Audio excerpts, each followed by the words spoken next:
এখন এসে পৌঁছেছি বড়খোলাতে আমরা এখন এসে পৌঁছেছি অমরেন্দু দাসের বাড়িতে। অমরেন্দু দাস আপনারা চিনবেন, তিনি গত বিধানসভা নির্বাচনে তিনি বড়খোলা বিধানসভা এলাকায় বিধানসভা কেন্দ্রে তিনি বিজেপির প্রার্থী ছিলেন এবং এবারও তিনি 2026 সালের যে বিধানসভা নির্বাচন হতে যাচ্ছে সেই নির্বাচনে তিনি বিজেপি টিকিটের একজন প্রবল দাবিদার হিসাবে আত্মপ্রকাশ করেছেন। আমরা তার কাছে এসেছি মূলত জানতে চাইব যে তিনি কি প্রস্তুতি নিচ্ছেন, টিকিট পাওয়ার ব্যাপারে তিনি কতটুকু আশাবাদী, বা দল তাকে এবার টিকিট দেবে কিনা। এরকম অনেকগুলো সমীকরণ আপনারা জানেন যে বড়খোলার ক্ষেত্রে কাজ করছে। বড়খোলা আসলে অনেকটা লক্ষ্মীপুরে মাফ করবেন উধারবন্দের উপর অনেকটা নির্ভরশীল। তো আমরা প্রথমে আপনাকে আমরা যে প্রশ্নটা পাচ্ছি যে আপনি গত নির্বাচনে টিকিট পেয়েছিলেন, তো এবার আপনি কেন আবার টিকিট দাবি করছেন? জনমানসে এসেছি আর নির্বাচনী রাজনীতিতে যখন নেমেছি তো স্বাভাবিকভাবে নির্বাচনে ভোটের হিসাবে হেরেছি, তো নিজেকে হারিয়ে ফেলিনি।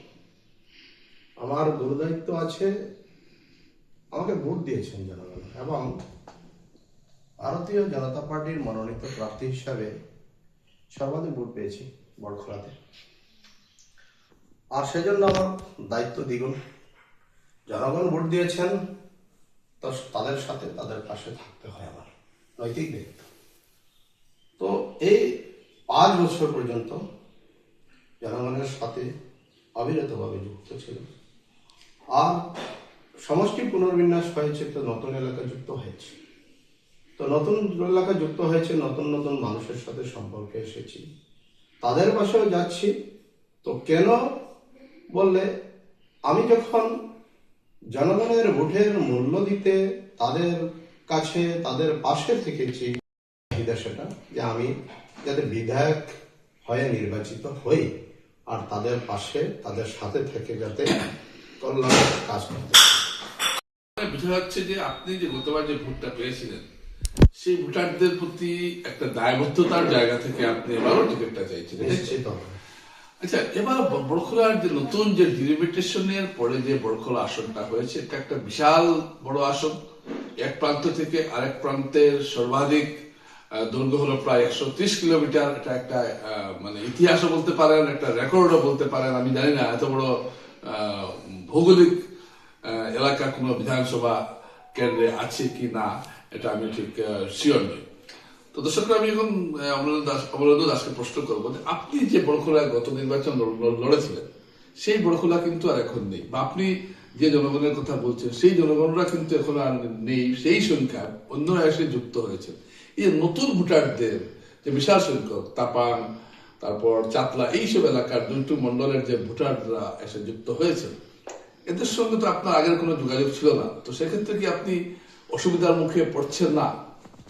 রাজনীতিতে সবসময় সবকিছু নতুনই হয়। আমি যখন নতুন প্রার্থী হিসাবে মাঠে নেমেছিলাম তখনও আমি নতুন ছিলাম। আর এই নতুন পরিষেবার নতুন বড়খোলা হয়েছে, নতুন এলাকা, নতুন স্বাভাবিকভাবে। কিন্তু যেখানে জিওগ্রাফিক্যাল কনস্ট্যান্ট আছে সেখানে দ্বিমত নেই। জিওগ্রাফিক্যাল কনস্ট্যান্টের সাথে সাথে ডেমোগ্রাফিক কমফোর্টেবিলিটিও আছে। এই ডেমোগ্রাফিক কমফোর্টেবিলিটি হচ্ছে আজকের বড়খোলা ভারতীয় জনতা পার্টির প্রার্থী জিতা একদম গ্যারান্টি। তো এই কমফোর্টেবিলিটির সাথে সাথে দল আমার ভারতীয় জনতা পার্টি একদম তৃণমূল স্তরের থেকে সংগঠনের ভিত আছে। দলীয় সাংগঠনিক কাজের ভিতের যে ক্ষেত্র, সেক্ষেত্রে সম্পূর্ণ ভরসা আছে। সাথে আমি প্রার্থী প্রত্যাশী হিসাবে সংগঠনের যারা লোক আছে তাদের সাথে সম্পর্ক করছি। সাথে ভারতীয় জনতা পার্টির ভিত্তিস্থপিত ব্যক্তিত্ব যারা পুরনো কার্যকর্তা আছেন, যারা সংগ্রাম করেছেন, যে এলাকা ঢুকেছে, সোনাই থেকে ঢুকেছে, আলগাপুর থেকে ঢুকেছে, সেই এলাকাগুলো নতুন এলাকার মানুষ, কিছু এলাকা কাঠিগড়া থেকে সৃষ্টি হয়েছে সমষ্টি। ওই সমষ্টির ব্যক্তিরা ভারতীয় জনতা পার্টির নির্বাচিত বিধায়ক কাউকে পেয়েছেন নিশ্চিতভাবে, কিন্তু তাদের তৃষ্ণা আছে, তাদের সেই থ্রাস্ট আছে যে ভারতীয় জনতা পার্টির একদম সঠিকভাবে নির্বাচিত প্রার্থী, নির্বাচিত বিধায়ক তাদের পাওয়া দরকার। আর সেজন্য আমার সম্পর্কের পরিধি ভারতীয় জনতা পার্টির পুরনো কার্যকর্তা এবং সমাজ চালক যারা আছেন, সমাজ চালক ব্যক্তিরা আছেন, সমাজের অনেক প্রতিষ্ঠিত ব্যক্তি আছেন যাদের মাধ্যমে সমাজের পরিচালনা চলে, সমাজ যাদের কথা শুনে তাদের সাথে সম্পর্ক করছি। আর ইন প্যারালাল টু দ্যাট ভারতীয় জনতা পার্টির সাংগঠনিক ভিতকে কোনো মতেই আমরা উড়াতে পারি না। ভারতীয় জনতা পার্টির সাংগঠনিক ভিত শক্ত এবং নতুন প্রিয় সীমাতে সে ভারতীয় জনতা পার্টির শক্ত ভিতকেই আমার ভরসা করে রাখতে হবে। দলের সত্য ভিত ধরে রাখার বিষয়টা বলছেন, কিন্তু আমরা দেখতে পাচ্ছি যে বরখলাতে এবার অনেক দাবিদার, প্রায় 8-10 জনের মতো দাবিদার আছে। তো এই এত দাবিদারের মাঝখানে আপনি গতবার একবার টিকিটও পেয়েছেন, তো দল কি আবার আপনাকে টিকিট দিয়ে কি দেওয়ার কি সম্ভাবনা রয়েছে? যেহেতু আপনি একবার পেয়েছিলেন, এরা তো অনেকে পায়নি একবারও। ভারতীয় জনতা পার্টিতে টিকিট দেওয়ার আগে দল পুঙ্খানুপুঙ্খভাবে অনেক বিষয়গুলো দেখে আমার পক্ষে টিকিট দেওয়ার প্রয়োজনীয়তার কথা আমি লিখে এবং মুখেও অনেক জায়গায় যেভাবে বলেছি। তো দল সে ব্যাপারে চিন্তাধারা করবে, দল সে ব্যাপারে চিন্তাধারা করার স্বতন্ত্র আমাদের হাইকমান্ড আছে। আমাদের দলের একদম কেন্দ্র থেকে বুথ পর্যন্ত যে সংগঠনের সিস্টেম আছে, প্রক্রিয়া আছে, সেই প্রক্রিয়ায় তার উপরন্তু আবার বিভিন্ন ক্ষেত্রে জনমানুষেও সার্ভে হয়, সেগুলো দেখে দল টিকিট দেবে। দল আর দাবিদার হিসাবে প্রত্যেকবারই দাবিদার থাকেন, সেটা এটা নতুন কোনো ব্যাপার না। আমি রাজনীতিতে আছি, কাজ করব পজিটিভলি আর ভাববো আমি অপটিমিস্টিক্যালি। আমি আশাবাদী থাকতেই হবে। আমি দেখতে হবে মানে কি, আমি আমার জন্য শুধু নয়, কারণ আমার কাছে আমার পিছনে অনেক লোক আছে আমাকে ফলো করছে, আমাকে ভারতীয় জনতা পার্টির কার্যকর্তা এবং ভারতীয় জনতা পার্টির বিধায়কের দাবিদার হিসাবে করছি। আমি আশাবাদী, কারণ আশাবাদী তার কারণগুলো অনেক কিছু কারণ হয়তো আপনাকে গণমাধ্যমে আপনাকে হয়তো বলতে পারবো না, কিন্তু সে কথাগুলো দলের ভিতরে আলোচনা হয়, আর সেক্ষেত্রে দল সিদ্ধান্ত নেবে, এটা আমার ভরসা আছে, আমি আশা করছি। আচ্ছা, এই যে ডিলিমিটেশনটা হয়েছে, এই ডিলিমিটেশনের পর বড়খলাতে জলবিন্যাসে একটা ব্যাপক পরিবর্তন এসেছে। হিন্দু ভোট প্রায় 50,000 মতো বেশি রয়েছে, এরকমই হবে না হিন্দু ভোট? আচ্ছা, কিন্তু যদি আমি একটা মানে পুরোপুরি আমি নিজে গুনিনি, কিন্তু দেখা যাচ্ছে কি কেউ কেউ বলছেন এখানে চা শ্রমিক এবং হিন্দিভাষী ভোটারের সংখ্যা বেশি, কেউ বলছেন বাঙালি হিন্দু ভোটারের সংখ্যা বেশি। তো আমি যেটা বিভিন্ন সোর্স থেকে খবর নিয়েছি বা নিজের যারা স্টাডি করেছি, তাতে দেখেছি একটা হিন্দি ভাষী অধ্যুষিত বা চা শ্রমিক অধ্যুষিত একটা আসন এটাকে বলা যায়। কিন্তু আপনি চা শ্রমিক সম্প্রদায়ের নন, তো সেই ক্ষেত্রে দল কি আপনাকে দিয়ে কোনো ঝুঁকি নিতে চাইবে এখানে? চা শ্রমিকদের দিয়ে রাজনীতি করেছে তো আমাদের বিরোধী কংগ্রেস দল করেছে। ভারতীয় জনতা পার্টি সবসময় চা শ্রমিকের কল্যাণে কাজ করছে। আজকের দিন পর্যন্ত কেন্দ্র এবং রাজ্যের উদ্যোগে, বিশেষ করে ডক্টর হিমন্ত বিশ্ব শর্মা মহাশয়ের মুখ্যমন্ত্রিত্বের আসাম সরকারের মাধ্যমে চা শ্রমিকের জন্য ধান মেলার মাধ্যমে ধান দেওয়া, একটি পাতা দুটি কলির মাধ্যমে রাশি দেওয়া, জগন্নাথ কমিউনিটি হল দেওয়া, চা বাগানের রাস্তাগুলো বিশেষ প্রাধান্য দিয়ে চা বাগানের রাস্তা করে দেওয়া, চা বাগানের মানুষের জন্য tea garden model high secondary school করে দেওয়া, ইত্যাদি ইত্যাদি বিভিন্ন। তারপরে শ্রমিকদের মজুরি বৃদ্ধি করা, সব কথাগুলো চা শ্রমিকরা খুব ভালোভাবে বুঝেন। এবং আমাদের দল আছে, দলের টি সেল আছে, টি সেল সে বিষয়ে কাজ করছে এবং দলের মূল সমিতিও সেগুলো কথা প্রসার করছে এবং জনগণ সেগুলো ধরে নিয়েছে। চা বাগানে নিশ্চিতভাবে ভারতীয় জনতা পার্টির সম্পূর্ণ সমর্থন থাকবে। আর এখানে তারা যদি তাদের প্রার্থী না পান তাহলেও কি সমর্থন করবে? প্রার্থী বিজেপি, চা বাগানের প্রার্থী বিজেপি। চা বাগানের প্রার্থী বাগানের বলে সেটা কথা নয়, রাজনীতি সেভাবে হয় না। চা বাগানের ব্যক্তি যদি কেউ কোনো দল থেকে দাঁড়ায় তাহলে চা বাগানের সব ভোট পাবে সে ধরনের কথা নয়, চা বাগানের হিসাবে পাবে সেটাও কথা নয়। সেই দলের আইডিওলজির কথা, সেই দলের কার্যপন্থার কথা তার উত্থাপন করতে হবে, জনমানুষে গিয়ে ইলেকশনে সেগুলো কথা বলতে হবে তাকে। সেগুলো কথা বলার তার দাপট কতটুকু আছে যদি চা বাগানের কোনো প্রার্থী থাকে। ভারতীয় জনতা পার্টির চা বাগানে থাকলে সেটা আলাদা কথা, কিন্তু ভারতীয় জনতা পার্টিতে চা বাগান, বাঙালি, হিন্দি সে ধরনের কোনো কথা আসে না। ভারতীয় জনতা পার্টির সে ধরনের আপনি বলছেন আসে না, কিন্তু আসে। যেমন দেখলাম যে কংগ্রেসের অনেক চা বাগানে কংগ্রেসের কোনো সংগঠন নেই, কিন্তু সেখানে দেখলাম কংগ্রেসের যিনি সম্ভাব্য প্রার্থী অমিত কালওয়ারকে আমরা দেখলাম যে তিনি বেশ বাগান অঞ্চলে প্রচার করছেন। তো ওদেরকে বলছেন যে এটা হয়তো আগামীতে বিজেপির জন্য একটা সমস্যা হতে পারে। এই বিষয়ে আপনার মতামতটা কি? কংগ্রেসের ক্যাডার নেই, এটা ঠিক, মানে ক্যাডার নেই মানে সাংগঠনিক ভাবে তাদের সেই ভিতটা নেই, কিন্তু কংগ্রেস আছে, কংগ্রেস তো আছে, কংগ্রেসকে ভালোবাসার লোক আছে, সেটা শুধু চা বাগানে নয়, গ্রামে গঞ্জেও আছে, মুসলমান অধ্যুষিত এলাকাতে যথেষ্ট আছে, অনেক অনেক কমিউনিটিতে আছে। কিন্তু যে চা বাগানের প্রার্থী ভাবছে যে জাতীয় কংগ্রেসের প্রার্থিত্ব উনি পাবেন, উনার ভাবনার ব্যাপার, উনার দলের ভাবনার ব্যাপার, যে উনি যেহেতু চা বাগানের, সেই জন্য চা বাগানে গেলেই বোধহয় চা বাগানের সব ভোট পাওয়া যাবে। উনি কাজটা শুধু চা বাগানে করছেন, সেই জন্য চা বাগান চোখে পড়ছে, এবং যেখানে কাজ করছেন সেখানে আপনার লক্ষণীয় বিষয় দেখুন কতজন লোক চা বাগানে আসছে, চা বাগানের লোক ওনার সাথে আসছে না, কিন্তু সেখানে কংগ্রেস আছে সেটা কথা নেই, কংগ্রেস আছে বলে কংগ্রেসের ভিত আছে সেটা কথা নেই, কংগ্রেসের লোক তো কংগ্রেসের প্রার্থী প্রত্যাশীর সাথে যাবেই।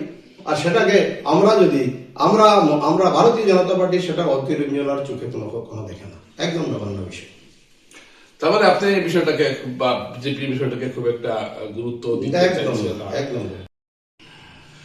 আচ্ছা, আপনি তো পুরনো বড়খোলা ছিলেন, মানে আগের যে বড়খোলাতে কাজ করেছেন, এখন এই যে একটা বিশাল যে একটা বড়খোলা ক্ষেত্র তৈরি হয়েছে, বিধানসভা ক্ষেত্র, এখানে এখানে ধরুন আপনি টিকিট পেয়ে গেলেন, আপনি নির্বাচিত হয়ে গেলেন, তারপর কোন কাজটা আপনি অগ্রাধিকারের ভিত্তিতে করবেন?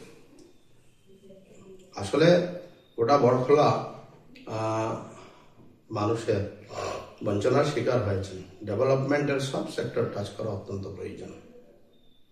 সবচেয়ে বড় কথা, বড়খোলা মানুষের হতাশা যে আছে, যে আমাদের কিছু হচ্ছে না, ক্ষুধা আছে, যে ডেভেলপমেন্ট হতে হয়, রাস্তাঘাট প্রাধান্যতা থাকবে নিশ্চিতভাবে। কারণ এই বড়খোলাতে বর্তমান পরিসীমার বড়খোলায় যোগাযোগ ব্যবস্থাটা একদম খুব শক্ত করা অত্যন্ত প্রয়োজন, ভালো করা প্রয়োজন, মসৃণ যোগাযোগ। মানে রাস্তা দিকে প্রথমে যোগাযোগের রাস্তাঘাটের খুব প্রয়োজন আছে, আর রাস্তাঘাটে ইতিমধ্যে চলছে অনেক জায়গায়। আমাদের বরাকর উন্নয়ন বিভাগের মন্ত্রী আমাদের কৌশিক রায় মহাশয় তাপাং চাতলা এলাকায় অনেক রাস্তা দেখেছি আমি, অনেক নেওয়া হয়েছে, কিন্তু এইগুলো নেওয়া হলে ধরেন রাজ্যের খাতে যেগুলো রাস্তা হয়, এসওপিডি আছে, মুখ্যমন্ত্রী পক্ষীকরণ যোজনা আছে, এগুলো বিধায়ক হওয়ার পরেই ত্বরান্বিত হবে কাজগুলো। আর নিশ্চিতভাবে সেই রাস্তার প্রাধান্যতা প্রথম হওয়া দরকার, কারণ যোগাযোগ ব্যবস্থা ভালো না হলে বাকি সব কিছু কোনো কিছুই ভালোভাবে আর ভাবা যায় না, যোগাযোগ ব্যবস্থাটা প্রাধান্যতা হবে। আচ্ছা, এবার আপনি একটু আপনার যে একটু আমাদের দর্শকদের কাছে একটু আপনি আগেও বলেছেন, তো আমি চাইবো যে একটু আবার এটা একটু বলতে, যে আপনার কর্মজীবন এবং কর্মজীবন থেকে রাজনীতিতে আসা, এটা অত্যন্ত সংক্ষেপে একটু আপনি আমাদের দর্শক। আমি ভারতীয় জনতা পার্টির কার্যকর্তা। যখন আমার ভোটাধিকার ছিল না, 1985 ইংরেজিতে এই বড়খোলাতে প্রথম ভারতীয় জনতা পার্টির প্রার্থী হয়েছিলেন ডক্টর শশাঙ্ক শেখর নাথ মহাশয়। তার আগে 1967-এ ভারতীয় জনসংঘের প্রার্থী ছিলেন বিনোদ বিহারী দাস লস্কর, কিন্তু আমি পেয়েছি ডক্টর শশাঙ্ক শেখর নাথ মহাশয়। ডক্টর শশাঙ্ক শেখর নাথ মহাশয়ের প্রতিদ্বন্দ্বিতা করার সময় আমার ভোটার অধিকার হয়নি, তখন থেকে ভারতীয় জনতা পার্টির পোস্টার লাগাচ্ছি, সাদা কাগজে লাল পদ্ম ফুলের পিকচার, সেটা আমরা পেস্ট করেছিলাম। তারপরে এইভাবে ভারতীয় জনতা পার্টিতেই যুক্ত আছি। 91-তে দেখেছি আমরা ভারতীয় জনতা পার্টির জয়ের ঝড় বরাকর উপত্যকায়। হ্যাঁ, তারপরে আমি চাকরি জীবনে যেতে হয়েছে, সংসারে আয়ের তাগিদ ছিল, আয় অত্যন্ত প্রয়োজন, সেজন্য আমি সরকারি চাকরিতে গিয়েছিলাম অরুণাচল প্রদেশে। আমি গভর্নমেন্টের আমি ক্লাস 1 গেজেটেড অফিসার ছিলাম। তো থাকার পরেও একটা দলের সাথে যুক্ত থাকা, সেই ভাব তো আমার অন্তঃকরণে ছিল, সেই জন্য সবসময় যোগাযোগ ছিল। প্রত্যক্ষভাবে রাজনীতিতে নামতে পারিনি, চাকরিতে ছিলাম। তো 2020 ইংরেজিতে স্বেচ্ছা অবসর নিয়েছি, স্বেচ্ছা অবসর নিয়ে আমি সক্রিয়ভাবে রাজনীতিতে নেমেছি। নামার পরে আমার টিকিটও পেয়ে গেলাম, মানে টিকিট পেয়ে গেলাম বললে রিজাইন দিয়ে পেয়েছি সেটা কথা নয়, আমার দলের সাথে সম্পর্ক ছিল। এভাবে অনেক লোক আছে, শুধু আমি নয়। এই ভারতীয় জনতা পার্টির উত্থানে একদম জনগণের সহযোগে দল সৃষ্টি হওয়া ভারতীয় জনতা পার্টি, জনসংঘ থেকে ভারতীয় জনতা পার্টি, হ্যাঁ, যারা দলের ভিতরে সক্রিয়ভাবে কাজ করছেন সম্পূর্ণভাবে নিষ্ঠা সহকারে, কিন্তু অনেক লোক আছেন অনেক বৃত্তি করার পরেও ভারতীয় জনতা পার্টির প্রতি সমর্থন তাদের আছে, সবসময় অবিরত কাজ করে যান। বিভিন্ন আনুষঙ্গিক বিভিন্ন আয়াম আছে, বিভিন্ন সংগঠন আছে ভারতীয় জনতা পার্টির সাথে যুক্ত আছে, কাজ হয়। তারপরে প্রতিদ্বন্দ্বিতায় নেমেছি, প্রতিদ্বন্দ্বিতা করেছি, ভোটের অঙ্কে সবচেয়ে বেশি ভোট পেয়েছি সর্বাধিক হিসাবে বরখলাতে, আর জনসমর্থন প্রচুর পেয়েছি। কোথাও না কোথাও খামতি ছিল, কিন্তু ভোটের সংখ্যাটা খুব শক্ত ছিল। বিজেপি ভোট যা ছিল তার থেকে অনেক বেড়েছে, কংগ্রেস থেকে অনেক ভোট এসেছে ভারতীয় জনতা পার্টিতে 2021-এর নির্বাচনে। কিন্তু যে একটা সংখ্যা আমার বিরোধী পক্ষের, সেই সংখ্যা থেকে ভোট ভাঙা যায়নি, আর সেজন্য নির্বাচন গণনায় হেরেছি, ভোটে জিতেছি, ভারতীয় জনতা পার্টির মধ্যে ভোটে জিতেছি। তো এই আমার লাইফের ক্যারিয়ার। আজকে চাকরিতে ছিলাম তো চাকরি নিষ্ঠাভাবে করেছি, রাজনীতিতে এসেছি তো নিষ্ঠাভাবে রাজনীতি করছি। মানে রাজনীতি মানে সংগঠন করছি। রাজনীতি বললে আমি সংগঠনকে আর রাজনীতিকে দুটাকে আলাদা দেখি। রাজনীতি করবো তো বিরোধীর সাথে করবো, সংগঠন করবো তো দলের ভিতরে করবো। তো দলকে নিয়ে সংগঠন করছি, নির্বাচনী রাজনীতিতে আবারও প্রতিদ্বন্দ্বিতার উদ্দেশ্যে আছি। অবিরত নির্বাচন খেলেছি, তো তারপরে 5 বছর অবিরত জনমানসে আছে। মানে আপনি টিকিট আপনি পেয়েছেন কিন্তু জিততে পারেননি, তারপরও আপনি সম্পূর্ণভাবে মানে আপনার বিধানসভা এলাকার সম্পূর্ণভাবে আছি। আর নির্বাচন বললে শুধু একটা দলে থাকলে নির্বাচন মানে আমার নির্বাচন নয়, ভারতীয় জনতা পার্টির নির্বাচন। সেই জন্য আমার 2021-এর বিধানসভা নির্বাচনের পর অনেক নির্বাচন তো এসেছে, লোকসভা এসেছে, তো লোকসভাতে আমি একদম নিষ্ঠা সহকারে আমার যে প্রার্থী তার পক্ষে কাজ করেছি পুরো গোটা কনস্টিটিউয়েন্সিতে, যতটুকু সম্ভব হয়েছে। পঞ্চায়েত এসেছে তো পঞ্চায়েতে একদম নিবিড়ভাবে যুক্ত ছিলাম, কিভাবে আমাদের দলীয় প্রার্থীকে জিতানো যায়। এই নির্বাচনগুলো আমার না, কিন্তু ভারতীয় জনতা পার্টির নির্বাচন। আমার নির্বাচন হবে আমার প্রার্থীত্বে, কিন্তু ভারতীয় জনতা পার্টির নির্বাচন হবে। তো সেই জন্য সব নির্বাচনে যুক্ত আছি, শুধু আমার নির্বাচনে না।